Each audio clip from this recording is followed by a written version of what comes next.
Bonjour et bienvenue dans cette vidéo consacrée à la construction libre. Dans cette vidéo, nous allons voir comment créer rapidement une Clipbox. Vous devez avoir préalablement créé un plan de construction temporaire ou permanent pour pouvoir créer une Clipbox. Ce plan de construction doit être sélectionné, par exemple depuis le navigateur de bâtiment. Attention, le plan de construction nommé Système global ne peut pas être utilisé pour la création d'une Clipbox. De plus, le travail OpenGL doit être activé. Le mode de rendu importe peu, que vous soyez en mode texturé, coloré ou filaire. La création d'une Clipbox s'effectue depuis la fonction Plan de construction, Clipbox, ancrée par défaut sur la droite de l'écran.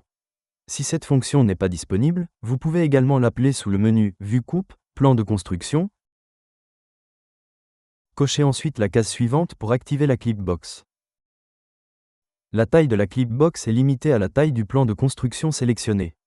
Toutefois, vous pouvez étendre les limites de tous les côtés en renseignant une valeur dans ce champ.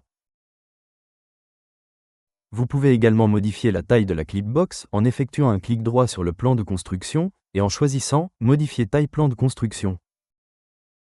Des poignées sont alors visibles. Sélectionnez la poignée de votre choix et déplacez la limite à l'endroit souhaité. Vous pouvez répéter l'opération sur plusieurs côtés. La Clipbox coupe les composants aux limites définies, mais comme vous pouvez le voir, aucune coupe n'est créée sur les composants concernés. Vous pouvez malgré tout afficher les arêtes de ces coupes en cochant cette case. Dans la liste de choix suivante, vous pouvez choisir la couleur de ces arêtes. Les Clipbox vous seront très utiles pour le travail de détail que vous avez à effectuer.